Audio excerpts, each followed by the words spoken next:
My own children tricked me into signing away my legacy, then erased my face to silence me, because I threatened their greed and a conspiracy to control the world. So I decided I should have felt the weight of the pen in my hand. I should have felt something, anything, before signing that document. But I didn't. I was too proud. Too trusting. And far, far too late. They brought me lemon tea that day. I remember that detail. I don't even like lemon tea. Just a formality, Dad, said Mara, smiling like she used to when she was 7 and wanted candy before dinner. We just need to streamline operations for the board. You'll still be the soul of the company. And when my son Riven, always the colder one, leaned in with that sterile, corporate smile and said, "This just simplifies our legal structure," I should have known. What I signed that day wasn't a formality. It was my death warrant. 3 days later, I woke up in a white room. No windows. Just the hum of machines. My wrists were bandaged, my jaw sore. And when I reached for my face, it felt wrong. Too tight in places. Too loose in others. My reflection stared back at me from a steel tray. It wasn't mine. Not anymore. Let me take you back. I'm Elias Voss. Or at least, I was. Founder of Voss Dynamics. The mind behind the V-Shard processor that powers over 60% of the world's data centers. I built it in a basement with a soldering iron and caffeine pills. They called me a genius. A visionary. A father of innovation. But my kids, Mara and Riven, they saw something else, a tired old man standing in the way of trillion-dollar expansion. So they took it all. And made sure I wouldn't come back. You'll be reborn, the surgeon whispered before the sedative kicked in. No past. No name. A perfect new life. They called it a facial liberation. Underground clinics in the outer ranges, places where identities go to die and be reborn for a price. I was a test case. A liability to be neutralized. But not killed, no. That would have made headlines. Better to rewrite me. Erase me. I escaped 3 months later, half-starved and fully erased. I knew I couldn't go to the police. Not looking like this. I didn't even know who I looked like. My fingerprints? Gone. Retinal scan? Replaced. But I had one advantage, I remembered everything. And I found her by accident, an off-grid coder named Sarah who saw my scars and didn't flinch. She asked me one question, "Do you want revenge or resurrection?" I answered, "Both." She smiled. "Then let's make them bleed in binary." I'm telling you this story not for pity. Not even for justice. I'm telling you because you might trust the wrong people too. You might be one signature away from signing your soul into someone else's vault. And when they come for you, they won't knock. They'll pour you lemon tea. If this story has you gripped, do me one favor, like, share, and subscribe. There's more. So much more. And before we dive into Chapter 2, I have one question for you. Where are you listening from?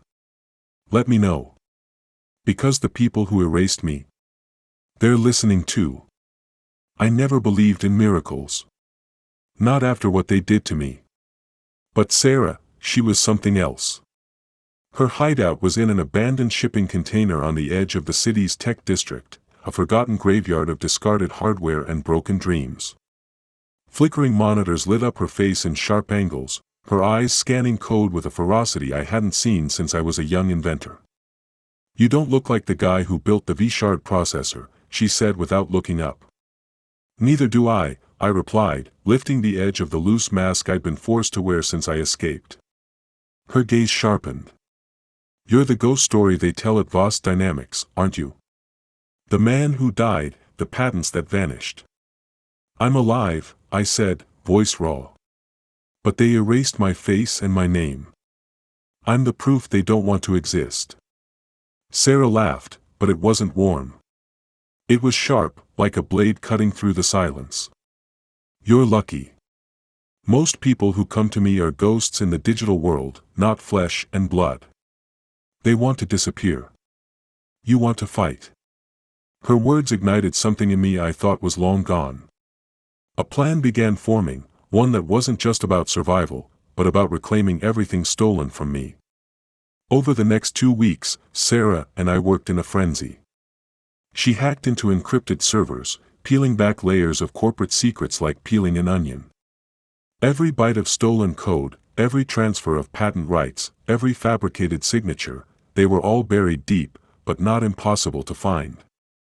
I've traced the origin of the digital signatures, she told me one night, eyes bloodshot from too many hours staring at lines of code.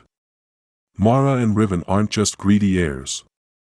They're part of a bigger scheme, some shadow network using Voss patents to build something dangerous. My heart sank. I'd feared betrayal before, but conspiracy? This was a different beast. What kind of network? I asked. She hesitated. Something they call the mesh. It's a decentralized AI system, supposedly designed to control global data flows. But the implications, it's a surveillance nightmare. Total control over everything, governments, economies, personal lives. The weight of her words crashed over me. My invention, the one I poured my soul into, had become the foundation of a digital prison. One night, as the city slept beneath a curtain of rain, Sarah pulled up a live feed of a tech summit in Geneva. The event was only days away, a gathering of the world's top innovators, investors, and regulators. This is where you'll reappear, she said, eyes gleaming with resolve. You'll expose them all. I swallowed hard. The thought of walking into that arena, unmasked but unrecognized, filled me with a cold dread. I don't have your face, I reminded her. Who will believe me? You don't need to be recognized, Sarah said firmly. You need proof. We dug deeper. The more we uncovered, the clearer the picture became. My children weren't just trying to inherit a fortune. They were trying to weaponize it. Patents were being funneled into black projects, disguised as startups, funded by shell companies connected to the mesh. Their goal wasn't just profit, it was power. When I found the contracts showing their ties to secret military contracts, something inside me broke. But I had one last card to play. A bombshell no one expected. I had recorded every forced signature, every lie, every meeting where they plotted against me. And I had hacked into their communication channels, downloading thousands of encrypted files. If I could get that data to the right people at the summit, I could blow the whole thing wide open. Still, it wasn't just the summit. The facility where they'd altered my face, the surgeons, the kidnappers, they were still out there. Hunting. One night, as I was analyzing the files, the door to the container creaked open. Sarah's eyes snapped to the shadow in the doorway. A figure stepped inside, masked, silent. Got company, she whispered, already reaching for her gear. But I was frozen. Who is it? I asked, heart pounding. Someone who wants to keep you dead, she said. The shadow moved with terrifying speed. And just as I braced for the worst, the lights went out. I woke up hours later, tied to a chair in a dim room. A voice I hadn't heard in years whispered in my ear. Mara. Her voice was cold, distant. We gave you everything. Your legacy, your company. And you repay us like this? I struggled against the ropes. Why? I choked. Because you were weak. Because the world needs stronger leadership. Because you were a liability. The betrayal cut deeper than the surgery. But you can still walk away, she said. Sign one more document. Give up your fight, disappear. I shook my head. I'm already dead. I have nothing left to lose. The room door slammed open, and Sarah burst in with a small device. Free yourself, she hissed, tossing me a knife. I cut the ropes with trembling hands. Together, we escaped into the labyrinth of abandoned warehouses. As we ran, I realized this was just the beginning. My fight wasn't only to reclaim my name or my face. It was to stop the weaponization of the future. To stop my children before they destroyed everything I ever built. The city was asleep, but my mind raced faster than the night could swallow. I kept asking myself the same question: who am I now? Not just my face, what I saw in the mirror, but my identity. My purpose. The man who'd built a legacy now hiding in shadows. Sarah's hideout was no longer safe. Mara and Riven had eyes everywhere. Their reach was long, and I was on their most wanted list. How long until the summit? I asked. 5 days, Sarah said, eyes fixed on her screens. We don't have time to waste. She was a whirlwind of codes and cables, but tonight she paused and looked at me.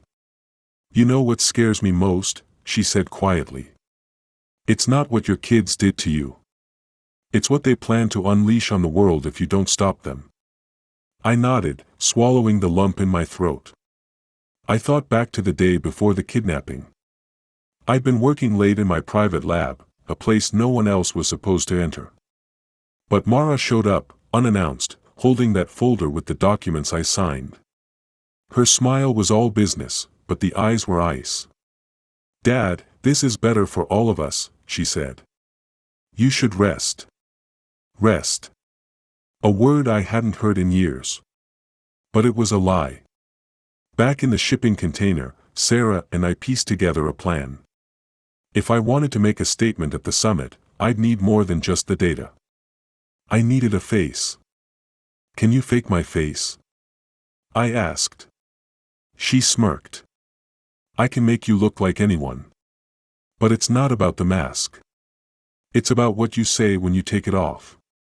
Her fingers flew over the keyboard, pulling up 3D scans, photos, and deepfake software.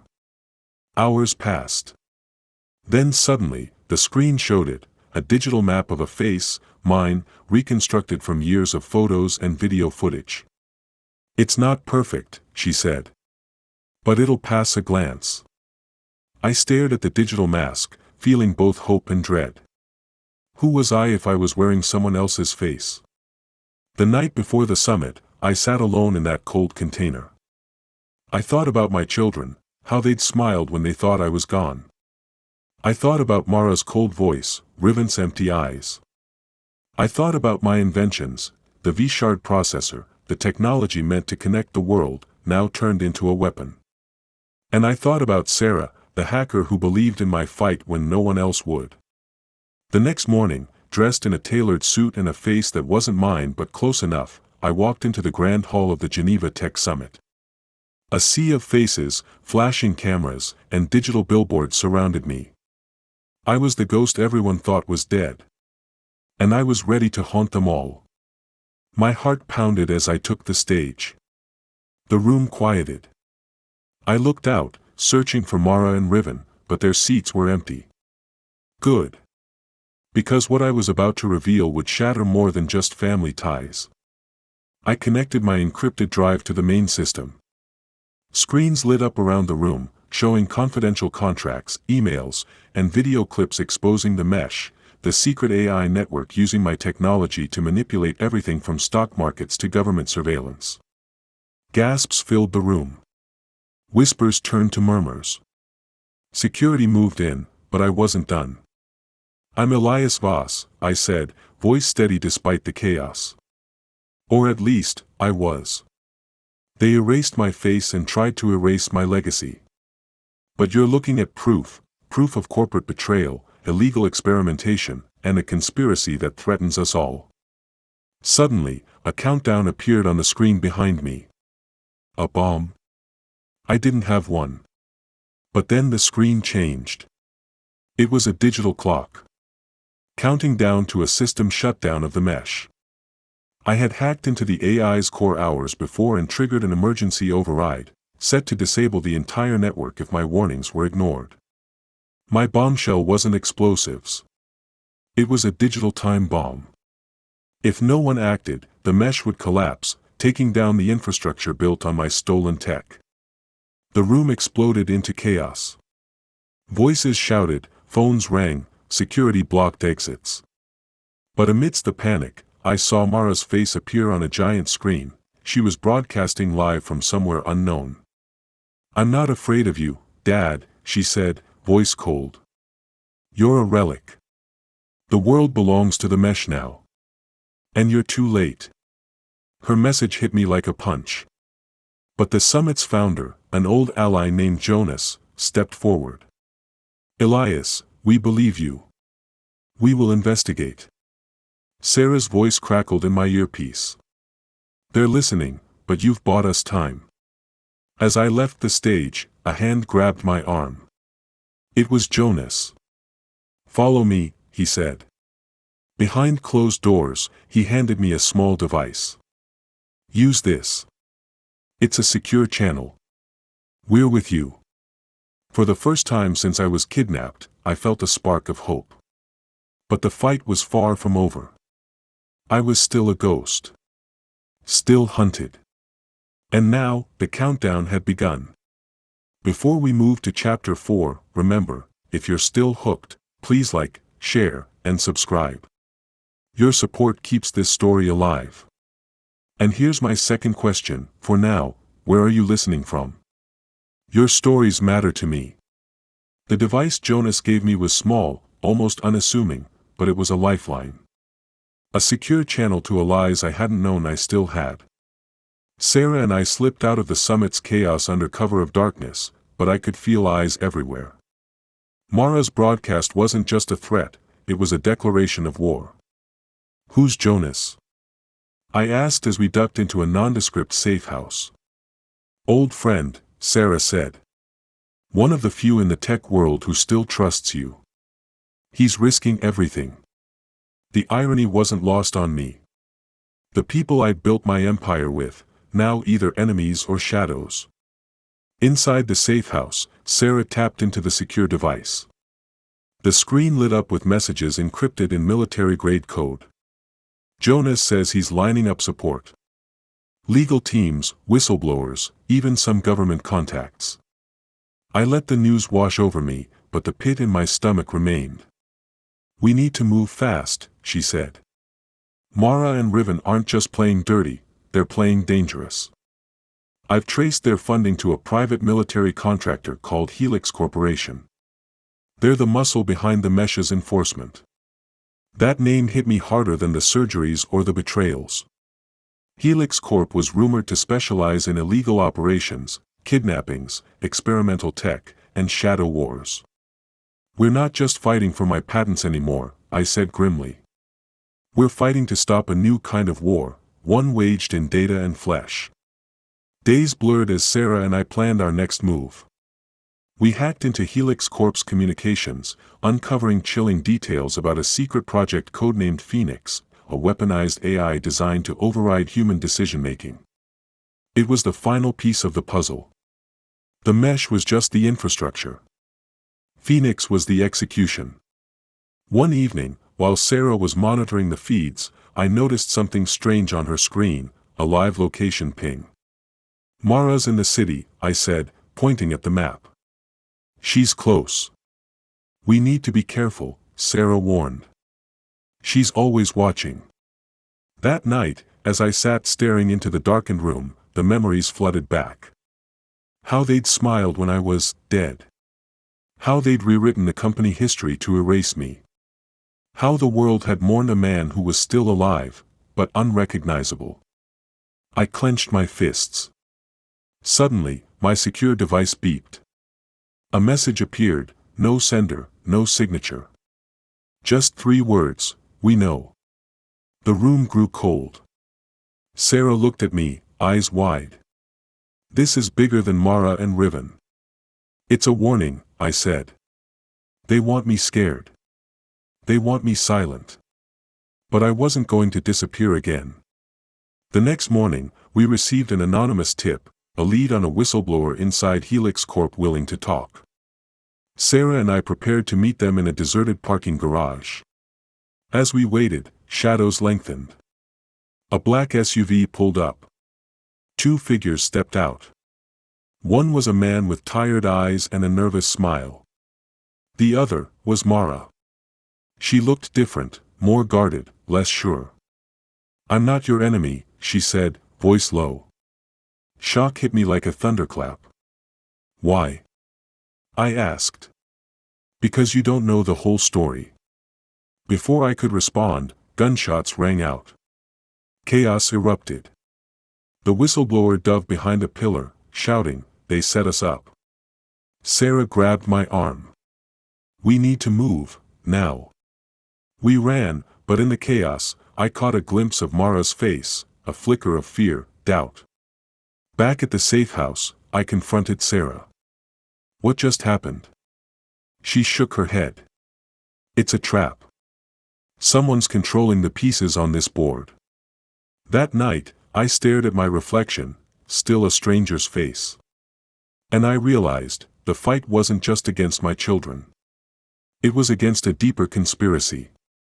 One that reached into the very core of everything I'd built. The night air outside the safe house was thick with tension, but inside, the silence was heavier. Mara's sudden appearance at the parking garage was no coincidence. Someone was orchestrating this, someone powerful enough to manipulate all sides. Sarah paced, fingers twitching over her keyboard. "We're pawns in a bigger game. I can feel it." I sat back, rubbing my temples. For the first time, the lines between friend and enemy blurred. Was Mara a genuine whistleblower, or just another player in this deadly chess match? The whistleblower, called Eli, had seemed sincere, desperate even. But after the ambush, I wasn't sure whom to trust. Mara's words haunted me, "You don't know the whole story." What could she possibly know that I didn't? The following morning, we sifted through the encrypted files Sarah had recovered from Helix Corp servers. One name appeared repeatedly, Dr. Lyle Greaves. Sarah's brow furrowed. "He's a neuroscientist who vanished 5 years ago. Rumored to be behind some of Helix's darkest projects." I shivered. That meant the illegal surgeries, they'd needed someone like Greaves to pull off what they did to me. "Maybe Mara was telling the truth," I said. "Maybe she's trying to stop this too." Sarah looked skeptical. "Or maybe she's just another piece on the board." We had no choice but to find out. Using what little intel we had, Sarah tracked down Greaves's last known location, a hidden lab on the outskirts of the city. "It's a ghost site," she said. "Wiped from all records." We prepared for a raid. Night fell as we approached the abandoned facility. The doors creaked open to reveal empty halls lined with abandoned surgical equipment and rows of dusty data servers. Then, in the center of the room, a holographic message flickered on. "Welcome, Elias Voss," the recording began in a cold mechanical voice. "If you're watching this, you've uncovered more than you should." The message cut to a face, Dr. Greaves himself, pale and gaunt. "Helix Corp didn't just alter your appearance," he said. "They experimented on you, trying to create a new breed of human, perfect for controlling the mesh." I clenched my fists. "The surgeries were only the beginning," Greaves continued. "The technology is advancing. Soon, they'll replace leaders, thinkers, anyone who threatens their control." Suddenly, the lights in the lab flickered, and a low hum filled the air. Sarah's eyes went wide. "They're still active. Someone's watching." A metallic door slammed shut behind us. We were trapped. I scanned the room, searching for an escape. "We need to find the main control panel," Sarah said, pulling out her hacking tools. Minutes felt like hours as she fought against layers of encrypted firewalls. Finally, with a burst of code, she unlocked the system. The screen showed live feeds of people, politicians, CEOs, activists, all targets for replacement or control. "This is worse than I thought," Sarah whispered. "We have to stop them," I said, "before it's too late." A sudden noise startled us. The door hissed open. Mara stepped inside. Her eyes were hard but conflicted. "I didn't want you to find this," she said. "Because it means war." "Why should I believe you?" I asked. "Because I'm fighting them too," she said. "My parents, our family, they're puppets. Helix controls them, just like it controls the mesh." Her words hit me like a shockwave. "We need to work together," she continued. "If we don't, we'll all lose." I hesitated. But there was truth in her eyes. Together, we devised a plan to leak the data to the public, before Helix could silence us. Sarah would handle the broadcast, Mara and I would secure the data. As we prepared to leave, Greaves's final words echoed in my mind: "The future belongs to those who control identity." The abandoned lab faded behind us, but its cold grip lingered. The truth about Helix Corp and Dr. Greaves was darker than I'd imagined. This was no longer just about stolen patents or family betrayal. It was a battle for the soul of humanity. Sarah's small apartment became our war room.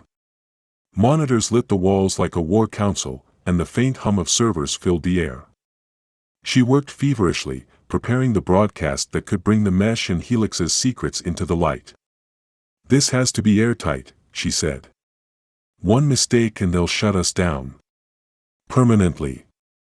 Mara and I went through the files again: contracts, emails, videos, every shred of evidence that would expose the conspiracy to the world.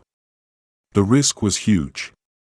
If Helix caught wind, they'd come for us again, and next time, they wouldn't just kidnap, they'd eliminate. I thought about my face, the one I was forced to wear, and the man I used to be.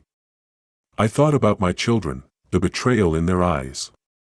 And I thought about Sarah, the hacker who refused to give up. "Are you ready?" Sarah asked as the countdown began on her screen. I nodded, voice steady but heart pounding. "Let's end this." The broadcast went live. Screens across the globe flickered as the encrypted data streamed into millions of homes, offices, and devices. Faces turned pale as the truth unfolded: Helix's secret projects, the illegal surgeries, the AI controlling global networks. But Helix was ready. Within minutes, the broadcast was interrupted by a sinister message: "Cease your rebellion or face consequences." The message came with images: Sarah's safe house, my apartment, even the hospital where I was altered. They were watching. Suddenly, the power cut out. Darkness swallowed the room. We were vulnerable. But as the lights flickered back, a new message appeared on Sarah's device: "You are not alone." A digital signature I recognized: Jonas. His allies were mobilizing. The next hours blurred into a desperate fight to stay ahead. Mara's calls stopped coming. Was she hiding? Or had she been caught? I looked at my reflection, the face I wore like a mask, and whispered, "I will not be erased again." The blackout hit like a thunderclap, ripping the room into silence. For a moment, everything ceased: the hum of servers, the glow of screens, even our own breath. I felt the panic clawing in my chest. Sarah's fingers trembled as she scrambled to reboot her system. The safe house was plunged into darkness, but it wasn't just a power failure, it was a warning. Helix had reached into the heart of our fight. Minutes stretched, but when the lights flickered back, the message on Sarah's device sent a cold wave down my spine: "You are not alone." Jonas. The one ally I hadn't dared to fully trust until now. His network was mobilizing, quiet, powerful, dangerous. "We're not just fighting Mara and Riven anymore," Sarah whispered, her eyes sharp in the dim light. "This is bigger. Helix is tightening the noose." I swallowed hard, feeling the weight of every lost day, every stolen breath since they'd kidnapped me, changed me, tried to erase me. I looked around at the screen streaming the fallout from our broadcast. The world was waking up. But so was the enemy. Suddenly, a surge of static burst from the speakers: an incoming call. The screen flickered, revealing Jonas's face, calm but grave. "We've been tracking Helix's movements," he said. "They're planning something." A public event, massive scale. What kind of event? I asked. A technology summit, he said, eyes narrowing. In 2 days. The same one you crashed before. I felt the old dread rise. That stage was the battleground where I first reappeared. A place where shadows and spotlight danced dangerously close. Why would they risk such a high-profile event? I asked. Because they want to control the narrative, Jonas said. They'll unveil Phoenix, the AI weapon. They want the world to believe it's the future. Unstoppable. Invincible. My jaw clenched. Then we stopped them. The next hours were a blur of plans, calls, and preparations. Mara's sudden silence gnawed at me. Was she still an enemy? Or a reluctant ally caught in a war she never wanted? Sarah and I dove deep into surveillance feeds around the summit venue. We need to get in, I said. Find proof Phoenix isn't just an idea, but a weapon. Sarah nodded. I'll cover the digital front. You'll need to go in. That night, I stood in front of a cracked mirror. The man staring back wasn't me. Not really. But beneath the mask, the fire burned. I was more than my face. More than my legacy. I was a ghost ready to reclaim his life. The summit was a fortress of steel and glass, buzzing with whispered conversations and flashing cameras. I slipped through security using forged credentials and Sarah's digital magic. Inside, the air was thick with anticipation and danger. I found the exhibit where Phoenix was being unveiled, a sleek, black pod pulsing with eerie blue light.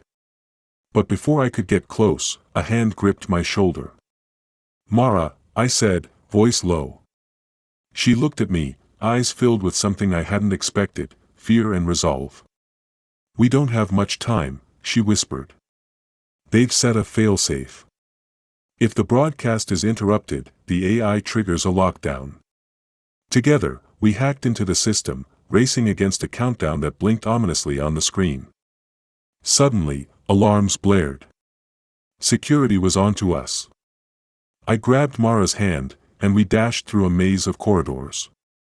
In a hidden chamber, I found the core controls, a bank of servers humming with power. Sarah's voice crackled in my earpiece.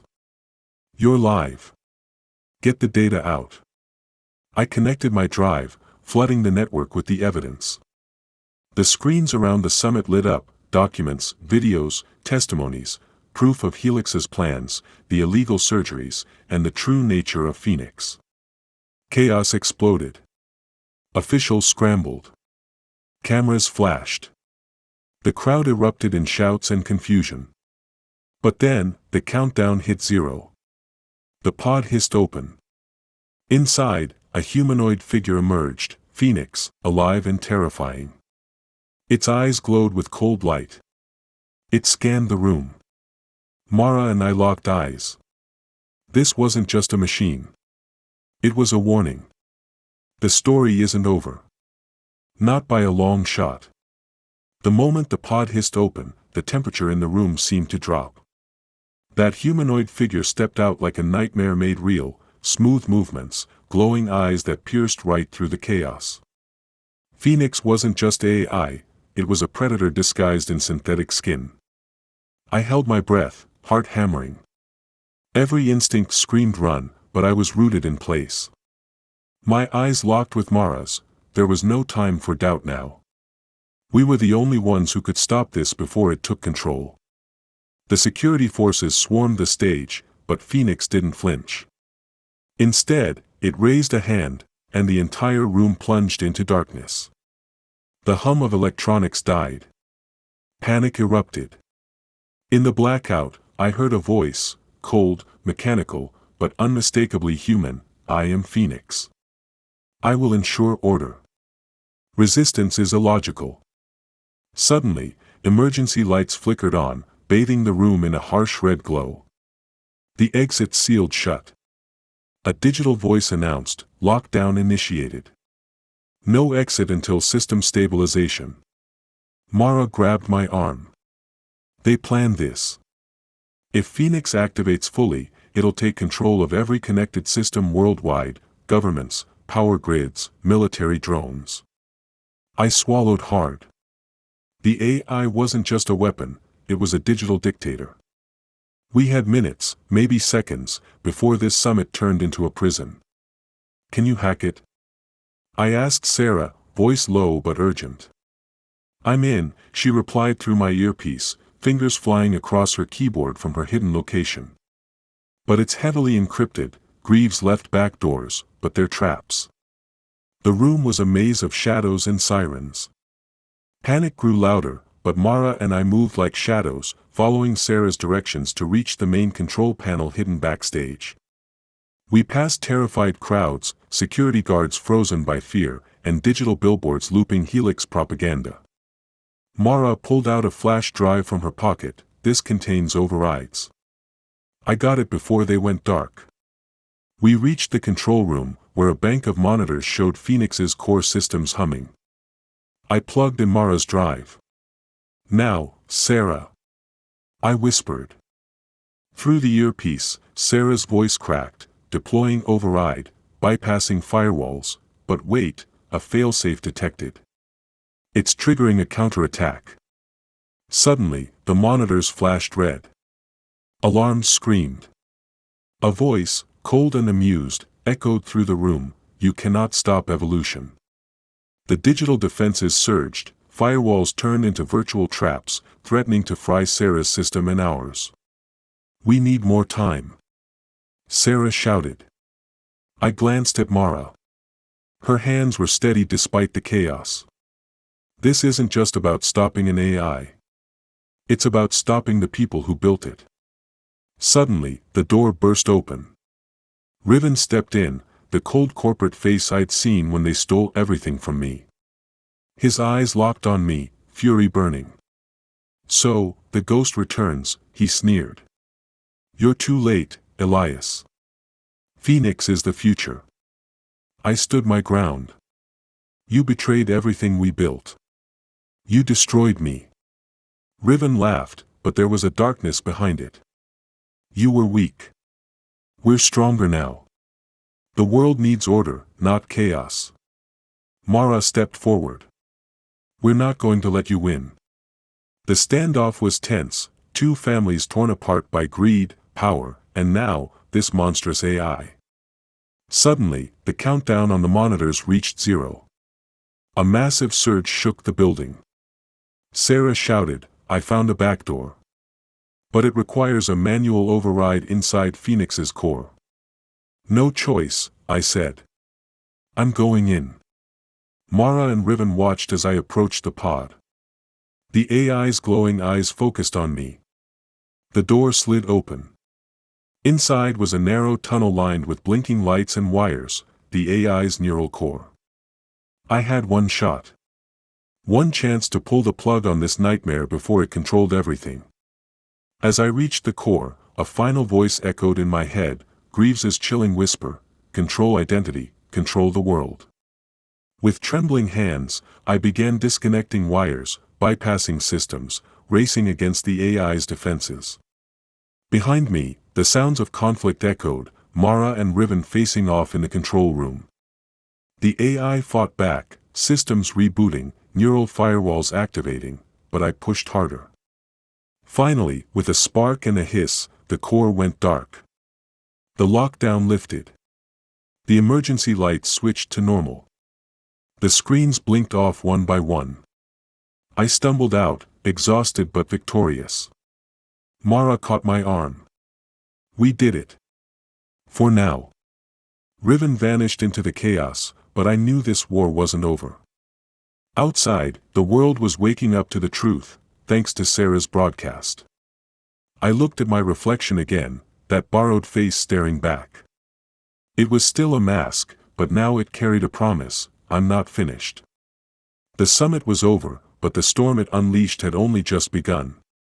As the emergency lights dimmed and the crowd scattered in shock, I stood outside the building, the borrowed face I wore heavy on my skin.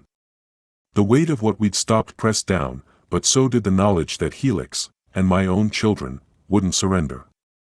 Sarah met me at the perimeter, her eyes tired but fierce. The broadcast went viral. The world knows now. But Helix's reach is vast. They've activated contingency plans. I clenched my fists. We need allies. That night, Jonas contacted us again. His network of whistleblowers and insiders was growing, but he warned of fractures within.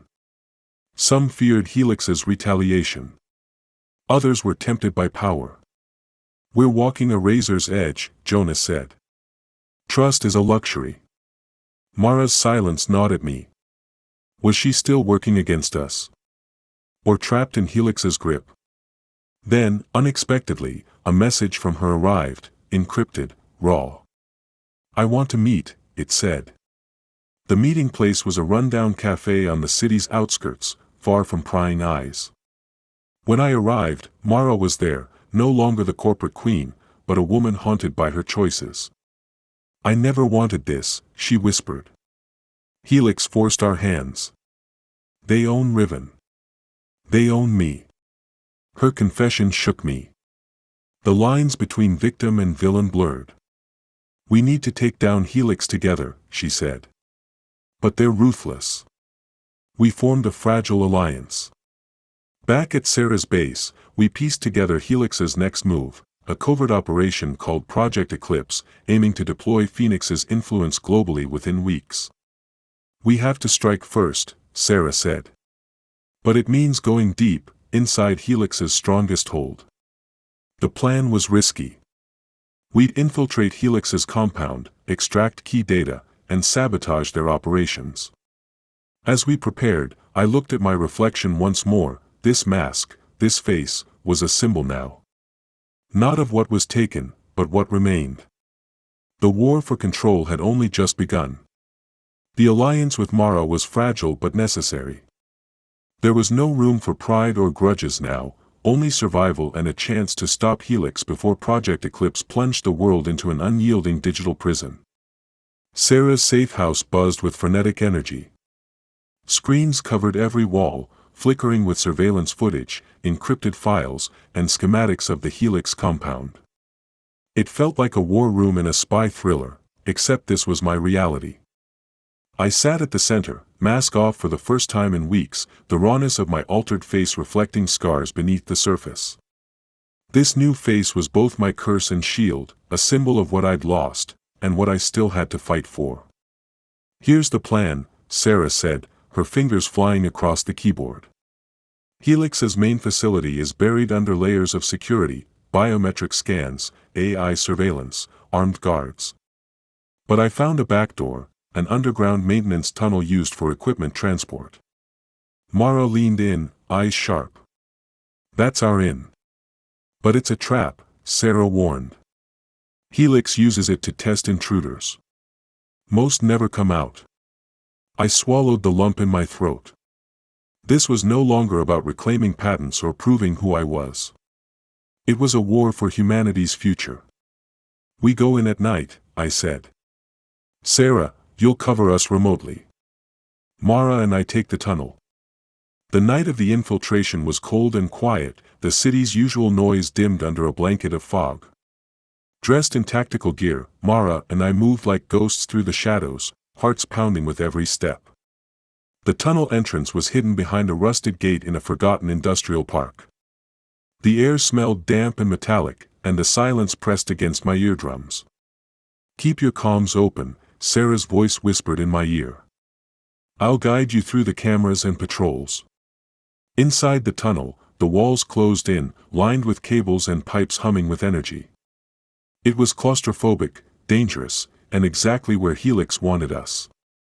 Suddenly, a faint mechanical noise echoed ahead. Security drone, Mara breathed.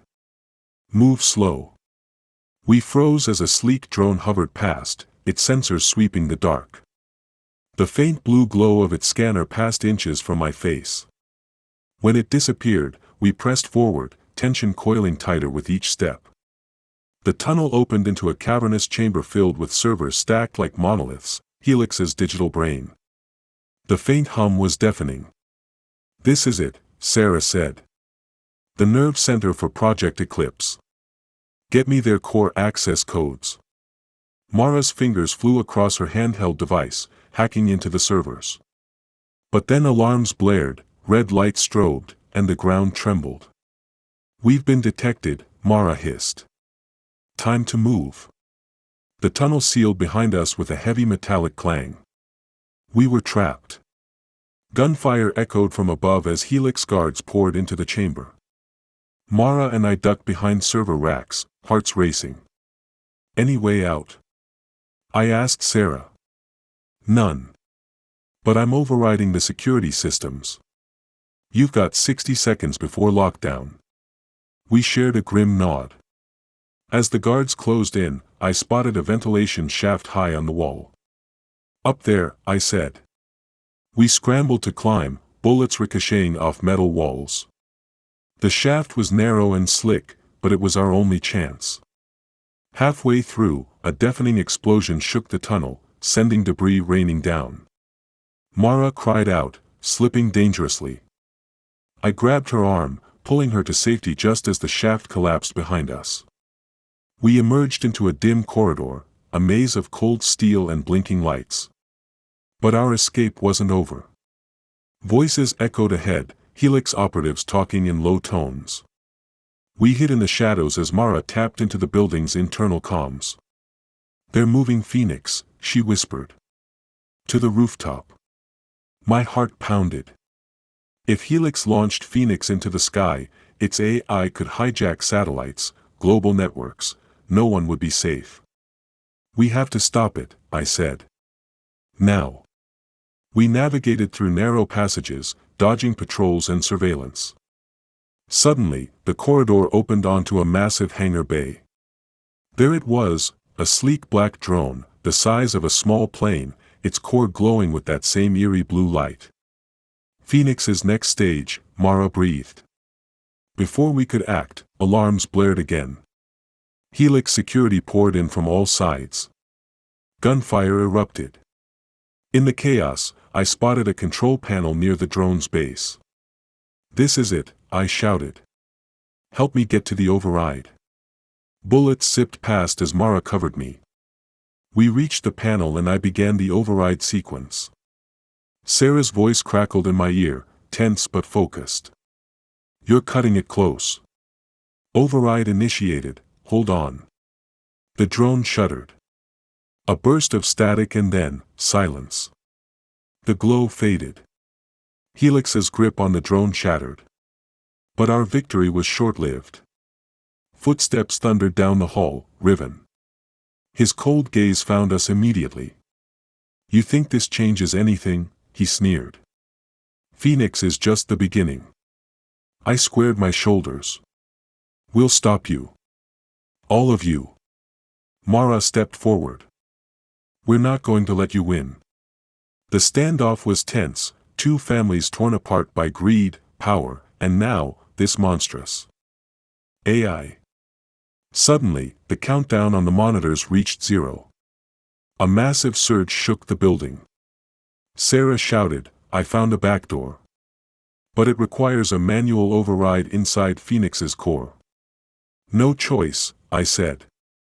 I'm going in. Mara and Riven watched as I approached the pod. The AI's glowing eyes focused on me. The door slid open. Inside was a narrow tunnel lined with blinking lights and wires, the AI's neural core. I had one shot. One chance to pull the plug on this nightmare before it controlled everything.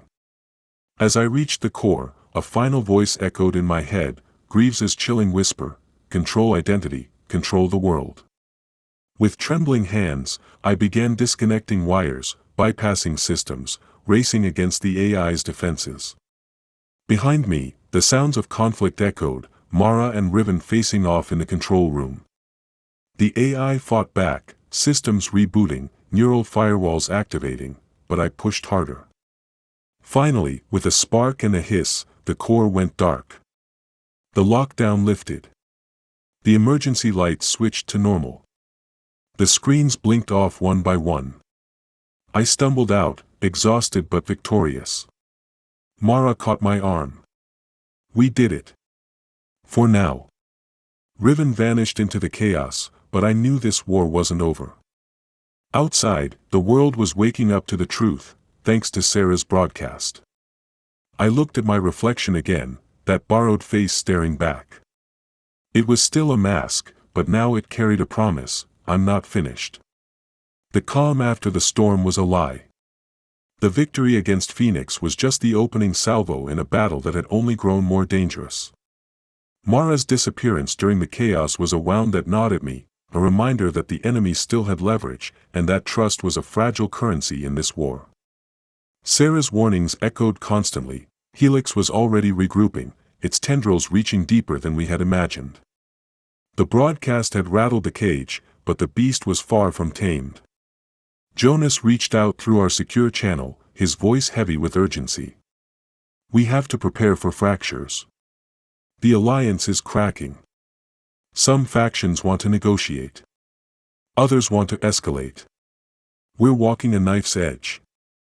The warning was clear: even allies could become adversaries. Helix's influence was everywhere, and paranoia was seeping into every corner of our fragile coalition. Days passed in a blur of clandestine meetings, encrypted messages, and restless nights. I found myself haunted not just by my stolen identity and twisted family, but by the realization that the war was no longer about one man's legacy, it was about the future of free will itself. Every decision felt like stepping on thin ice. Every misstep could cost lives. I watched as old friends whispered doubts, as new faces emerged with hidden agendas. The battlefield was no longer physical but psychological. One evening, a message from Mara flickered on my screen. It was brief but loaded with meaning: meet me. Midnight. The old dockyards. My heart raced. Was this a trap? A plea for help? Or a last desperate bid for redemption? I couldn't ignore it. The old dockyards were a forgotten place, crumbling warehouses lining the water's edge. As I approached, shadows stretched long under the moonlight. Then she appeared, worn, wary, but alive. I never wanted this war, she confessed. But Helix owns more than just my family. They've been manipulating me, twisting my loyalty. I'm done running. Her eyes held a fragile hope, but also deep fear. We need to unite, Elias. Or we all fall.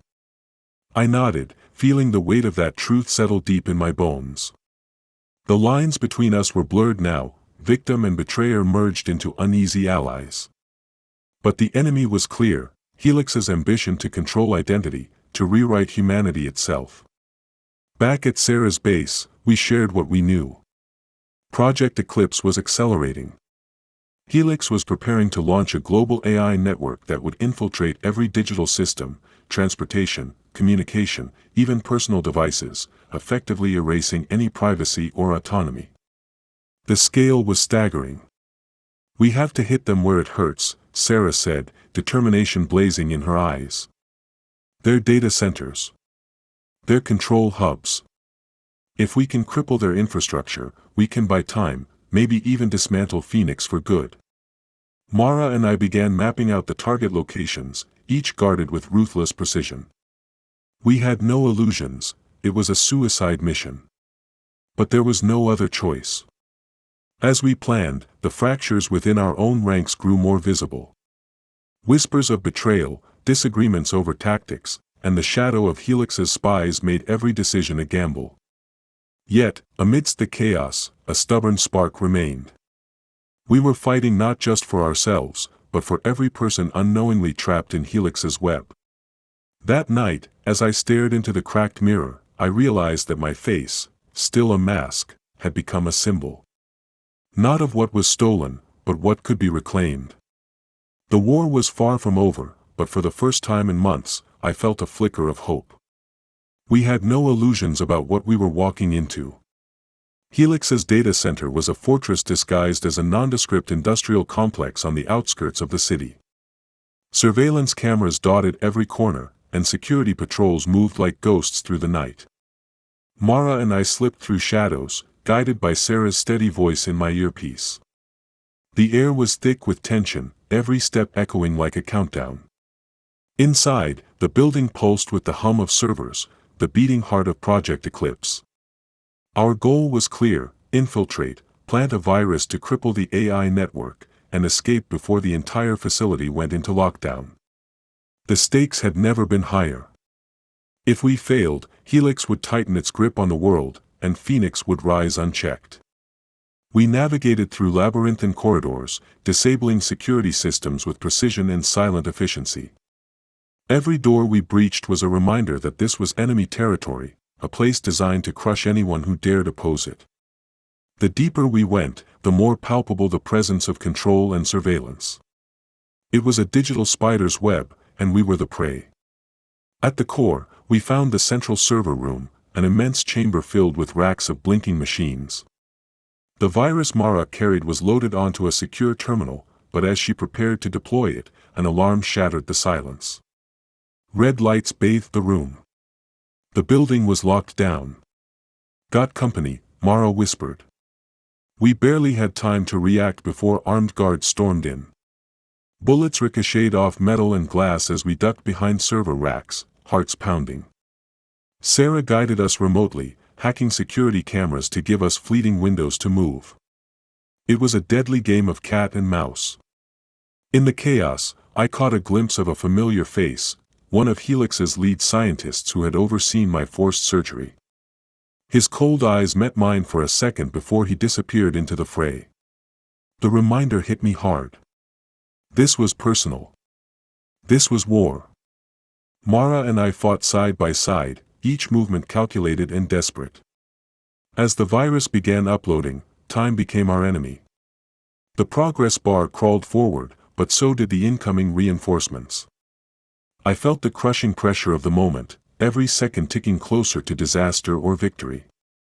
Finally, with a burst of static and a soft chime, the upload completed. The servers flickered. Systems groaned and sputtered as the virus began its work. Lights dimmed. Cameras went dark. The fortress was dying. But the victory was short-lived. The building's backup power surged, and a harsh mechanical voice boomed through the corridors: "Security breach detected. Initiating countermeasures."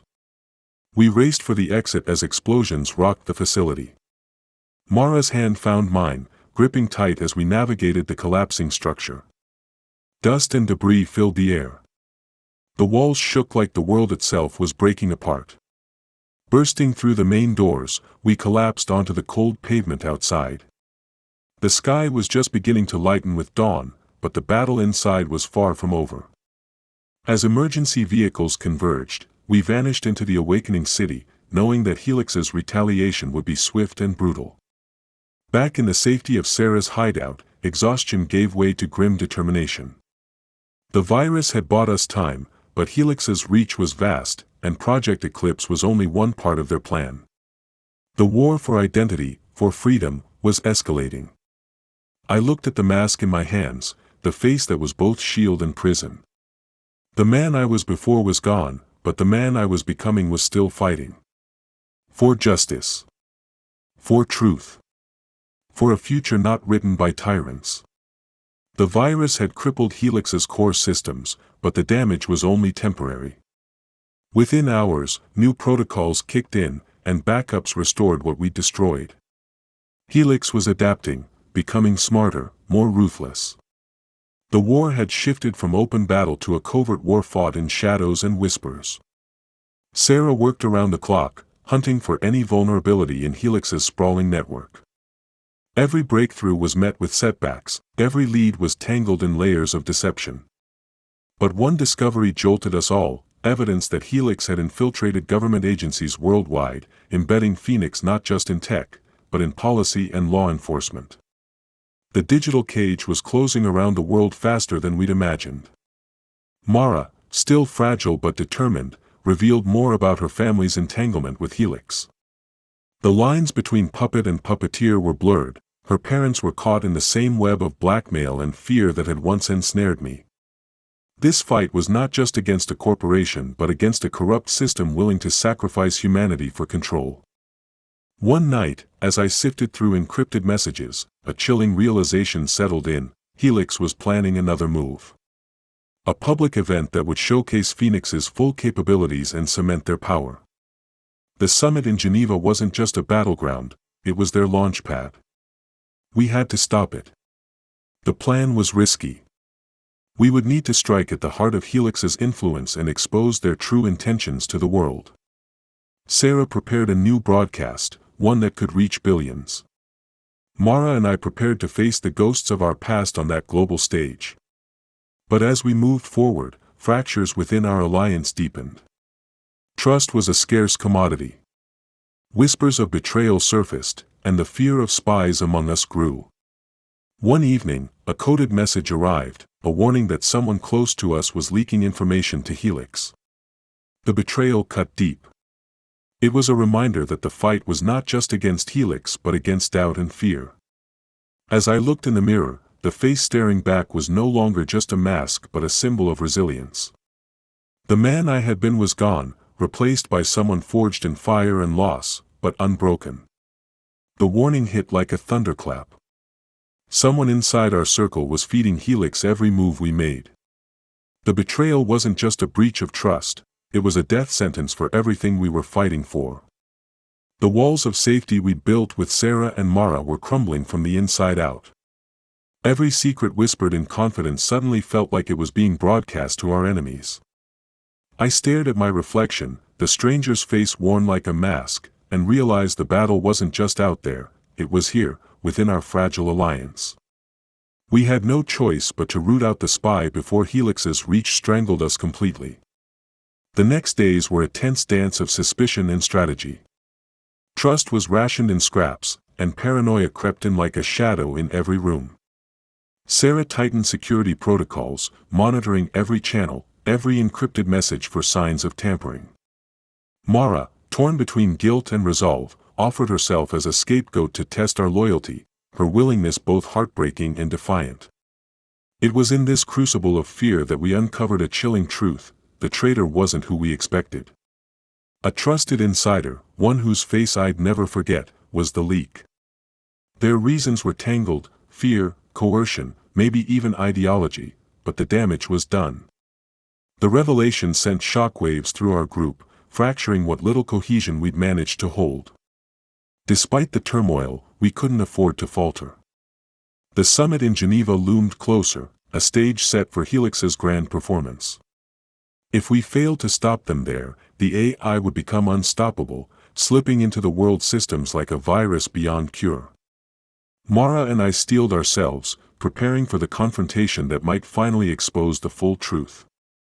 Sarah worked tirelessly to fortify our defenses and broadcast channels, knowing the enemy would come for us with everything they had. The night before the summit, I sat alone, the weight of every betrayal, every scar pressing down. I touched the edge of my face, a reminder of who I was, who I'd lost, and who I needed to become. There was no turning back. The night before the Geneva summit was the quietest I had known in months, a silence that felt more like the eye of a hurricane than peace. Mara and I sat across from each other in Sarah's safe house, the room dimly lit by the soft glow of monitors tracking every movement around the city. Outside, the world was oblivious to the storm about to break, but inside, we were anything but calm. We shared a fragile truce born of necessity. Mara's eyes, once cold and calculating, held a trace of vulnerability. "We've run out of time," she said quietly. "Helix has eyes everywhere. If they catch wind of our plan tonight, it's over." I nodded, understanding that whatever differences we'd had, this was a war that demanded unity, even if only for a moment. Sarah joined us, bringing news that tightened the knot in my stomach. "Our broadcast channel is ready," she said. "Once you step on that stage, all eyes will be on you. But the moment you speak, Helix will try to shut us down. We have exactly 10 minutes of live coverage before they scramble the signal." 10 minutes wasn't much, but it was all we had, a fleeting chance to expose everything. As the hours ticked by, I found myself alone, staring into the cracked mirror that reflected a face not my own but still mine in every scar and line beneath. I thought about the man I had been. Before they took everything, the man who built vast dynamics in a basement, dreaming of changing the world. Now, I was a ghost wearing another man's face, fighting not just for my legacy but for the future of humanity itself. Outside, the city lights flickered in the late hour, unaware of the battle about to be waged on its grandest stage. I thought about Mara's warning and Sarah's steadfastness. They were my only constants in a world gone mad. When the time came, we moved like shadows through the corridors of the summit, the weight of countless eyes pressing down on me. I felt the familiar surge of adrenaline mixed with fear, the kind that sharpens every sense and steels every nerve. The moment I stepped onto the stage, the spotlight burned down, blinding but electrifying. Cameras zoomed in, capturing every expression. The audience waited, expectant, unaware of the secrets that would unravel in the next precious minutes. I took a breath and began to speak. We were promised innovation. Progress. A future built on trust and transparency. But beneath the surface, a darker truth festers, a conspiracy to control not just technology, but people's very identities. My name is Elias Voss. They tried to erase me, changed my face, stole my legacy.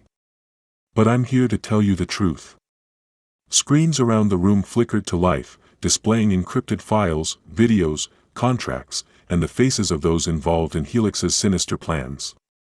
Gasps and murmurs rippled through the crowd. I pushed forward, revealing everything: the surgeries, the AI takeover, the global surveillance network they aimed to deploy. But just as Sarah had warned, chaos erupted. The broadcast was attacked, signals scrambled. Helix's operatives moved swiftly to silence us. Yet the truth was out. And the world had seen it. Backstage, Mara and Sarah watched, tense but hopeful. For a brief moment, the tide seemed to turn. But as the curtains fell and the lights dimmed, I knew this was only the beginning. The fight for freedom had never been more urgent. The fallout from the summit was immediate and brutal. Helix didn't just sit back and watch their empire crumble, they retaliated with a force that reminded me how deeply entrenched their power was. Within hours of the broadcast, global networks were flooded with misinformation campaigns designed to discredit me, paint the entire rebellion as a conspiracy fueled by a broken man. The media was weaponized against us. Trusted news outlets twisted facts, and social media became a battlefield of lies and half-truths. It was a reminder that Helix's fight was as much about perception as control. Mara and Sarah disappeared into the shadows, becoming ghosts once more, while I was left exposed, hunted not only by the corporation but by governments coerced into silence.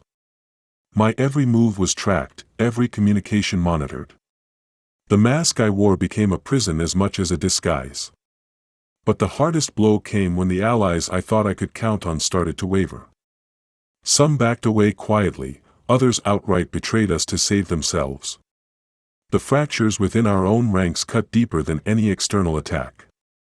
I learned quickly that in this war, loyalty was fragile and often temporary. Amid the chaos, I found strength in the memory of why I started this fight: the stolen future, the faceless people trapped beneath Helix's digital shadow. Every setback sharpened my resolve. I was no longer just fighting for myself or even my legacy. I was fighting for every person whose identity, freedom, and dignity were at stake. Sarah's voice cracked through the static one night, steady despite the tension. "We've uncovered something they didn't want us to find." Her words pulled me from despair. In her hands was evidence that Helix's grip extended further than anyone imagined, a secret project even darker than Phoenix. A system capable of rewriting memories, manipulating emotions, bending the human mind itself. The realization chilled me. The war was no longer just external. It had become deeply personal. I knew then that the only way to stop Helix was to get inside, to expose their darkest secrets before they erased every trace of resistance. And I wasn't going down without a fight. The revelation about Helix's new project shattered whatever illusions I had left about this fight being straightforward. Memory manipulation, emotional control, the very fabric of human experience twisted and rewritten by cold algorithms. It was the ultimate violation. The war wasn't just about stolen patents or erased faces anymore. It was about the sanctity of who we are. Sarah's voice came through my earpiece as we prepared to infiltrate their most secretive facility yet. This is their darkest vault, hidden deep beneath the city. If we get in, we might find proof strong enough to bring Helix down for good. But it's guarded like a fortress, and the risks, well, they're as high as ever. Mara stood beside me, her face a mask of determination, though I knew the weight of our mission pressed hard on her. We were walking into the lion's den, with little hope of turning back. The entrance was concealed beneath an abandoned subway station, long since closed off to the public. As we descended into the tunnels, the air grew thick with dust and decay, the silence only broken by the distant hum of machinery far below. Every step echoed like a heartbeat, reminding me how fragile the boundary was between us and oblivion. Sarah guided us through encrypted comms, bypassing security systems with a precision born of desperation. The deeper we went, the more the facility revealed itself, not just as a data center but as a sprawling laboratory, a cathedral to control. Rows of sterile chambers lined the walls, some empty, others humming with life support systems. The very thought of what experiments might have taken place here made my blood run cold. Suddenly, alarms blared, piercing the stillness. Our presence was detected. Instinct took over. Mara and I slipped into the shadows, narrowly avoiding patrols as we moved toward the central vault where the core data was rumored to be stored. In a dimly lit room, we found it, a reinforced chamber secured by layers of biometric locks and encrypted protocols. Sarah's fingers flew over her portable console, racing against time. This will take a few minutes. Stay alert. The tension was suffocating. Every second felt like a countdown to discovery. As the locks clicked open, Mara and I exchanged a glance, equal parts fear and resolve. Inside, servers blinked with encrypted files, but one stood out, a data core marked Eidolon. Sarah's voice was urgent, that's it. The memory manipulation project. Downloading the data began, but the building trembled, the inevitable backup systems activating, triggering lockdown. Gunfire erupted in the corridors outside. The chase was on. We grabbed the drives and made a desperate dash through the maze-like halls. I could hear guards shouting, the pounding footsteps closing in. Every turn was a gamble. Every breath a stolen victory. Finally, we burst into a service tunnel, the stale air filling our lungs as we sprinted toward the surface. Behind us, the facility was sealing off, the metallic clangs echoing like final curtains. We emerged into the cool night, hearts pounding, lungs burning, but alive. Back at the safe house, Sarah decrypted the Eidolon files. The data was worse than we feared. Not only could Helix manipulate memories, but they were developing technology capable of rewriting identity itself, erasing the past to control the future. I stared at the screen, the weight of the fight pressing down harder than ever. This wasn't just a war for patents or faces anymore. It was a war for the soul of humanity. Mara looked at me, her eyes shadowed but fierce. We can't let them win. And I knew she was right. The weight of the Eidolon files settled over us like a shadow. The technology Helix was developing was beyond anything I'd imagined, a weapon that didn't just steal identities but could manufacture new ones, rewrite memories, and twist reality itself. The implications were terrifying. If they succeeded, no one would be safe from losing themselves, trapped in a fabricated existence designed by their enemies. Sarah worked tirelessly, decrypting layers of code, tracing back the origins of the project. Her eyes were tired but unyielding. They've been testing it on unwilling subjects for years, she said, voice low. People like you, like me, like all of us. The surgeries, the memory wipes, they're just the surface. Mara sat silently, the weight of her own past etched into every line on her face. I was one of those subjects, she confessed. Not just a pawn, but a victim.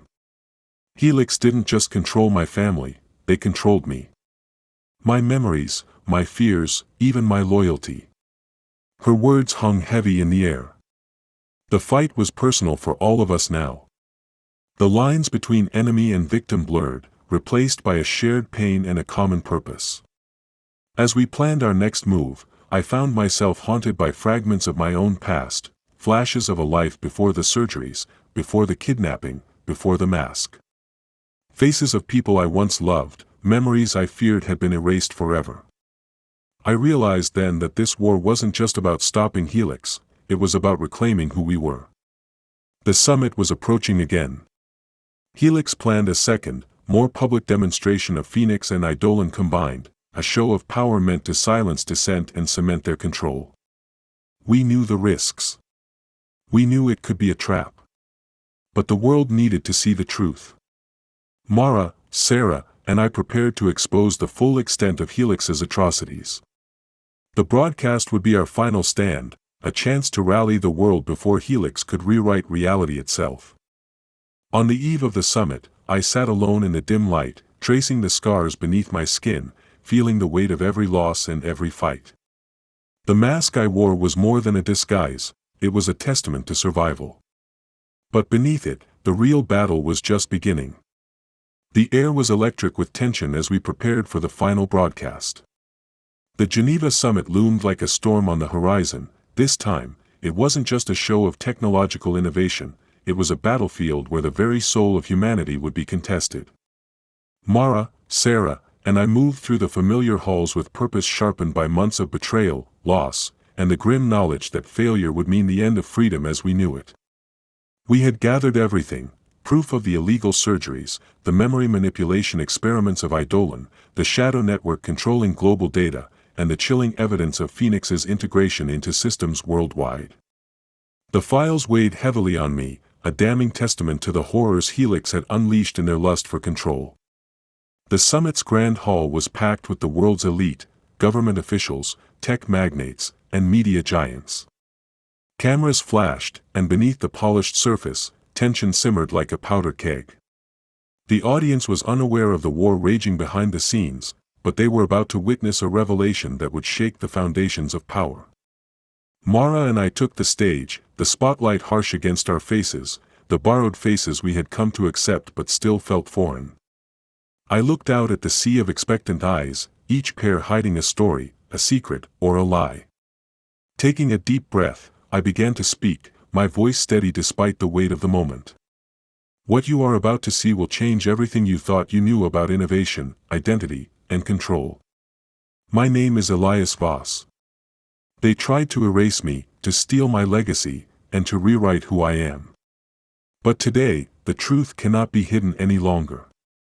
Behind us, the giant screens flickered to life, streaming documents, videos, and intercepted communications, the proof of Helix's crimes laid bare for all to see. Gasps and murmurs rippled through the crowd as the full scope of the conspiracy unfolded. The illegal surgeries, the forced memory rewrites, the AI systems designed to enslave minds, their horrors laid bare with unflinching clarity. But Helix was prepared. Just as the broadcast reached its peak, the lights flickered and died. The auditorium plunged into darkness, and the sound of security forces rushing in echoed through the room. A cold voice boomed through the speakers: "You cannot hide from progress. The future belongs to Phoenix." The lockdown had begun. Behind the scenes, Sarah fought a desperate digital battle, working to keep the broadcast live, fending off waves of cyber attacks designed to silence us forever. Every second was a fight for survival, for truth. Mara grabbed my hand, her eyes fierce with determination. "We finish this together." The light snapped back on as the broadcast resumed, stronger and clearer than before. The world was watching. The lies were unraveling. But the final battle was far from over. We fought through the chaos, security forces, corporate mercenaries, and the cold efficiency of Helix's operatives, all trying to stop us from exposing their darkest secrets. Every moment was a knife's edge, every breath a gamble. In the eye of the storm, I realized something profound. The mask I wore was more than a disguise, it was a symbol of resistance. Of survival. Of a legacy reclaimed. And as the summit descended into turmoil, I vowed to myself that no matter what happened next, this fight was bigger than me. It was for every erased face, every stolen memory, every lost identity. When the dust settled, the broadcast had reached billions. The world could no longer turn a blind eye. But the war was not over. It had only just begun. The aftermath of the summit was chaos, a storm that swept across continents and shattered the illusion Helix had carefully constructed. Governments scrambled, corporations faltered, and the world was forced to confront a truth it could no longer deny. The broadcast had lit a fuse, igniting protests, investigations, and a global reckoning. But for me, the battle was far from over. I was still a ghost walking among the living, a man trapped behind a borrowed face, hunted by those who saw me as a threat. The scars beneath the skin were reminders of what I'd endured, but also of what I had survived. Mara, Sarah, and I retreated into the shadows to regroup. The network of allies we'd built was fractured but resilient. We knew Helix wouldn't surrender easily. Their power was vast, and their reach was deep. But the seed of doubt had been planted, and the world was waking up. As days turned to weeks, evidence continued to surface. Whistleblowers came forward. Leaks exposed hidden projects, corrupted officials, and covert operations. The tide was shifting, slowly but inexorably. Amidst the upheaval, I faced my own reckoning. I stood before a mirror, the man reflected back a stranger and a survivor all at once. The surgeries, the betrayals, the lost years, they had changed me, but they hadn't broken me. I remembered the moment when Mara and I first allied, the fragile trust that had grown into something stronger, a bond forged in fire and blood. We were no longer enemies but survivors fighting for a future that could still be reclaimed. One evening, as the city skyline glowed beneath a setting sun, I received a message. It was from Jonas, my steadfast ally whose network had been instrumental in exposing Helix. The message was simple: they're coming for us. Be ready. The war had entered a new phase. Helix's retaliation would be brutal, and the fight for freedom would demand everything. But I was ready. In the weeks that followed, we moved like shadows, evading capture, sabotaging operations, rallying those who still believed in a future free from tyranny. Every victory was hard-won, every loss a scar etched deeper into our resolve. The world was watching, and the lines were drawn. Helix's empire was crumbling, but their desperation made them dangerous. I learned that the fight for identity was not just about reclaiming stolen patents or faces, it was about reclaiming humanity itself. Then came the day that would mark the true turning point. A quiet dawn, far from the cameras and chaos. I stood before a crowd gathered not for spectacle, but for solidarity, survivors of Helix's experiments, activists, whistleblowers, and everyday people who refused to be silenced. I spoke from the heart, no masks, no pretense. I told my story, not just mine, but theirs, the story of lost memories, stolen futures, and the relentless fight to reclaim what was rightfully ours. The applause was thunderous, but it wasn't the sound that mattered. It was the faces, hopeful, determined, unbroken. In that moment, I understood that legacy wasn't about patents or technology.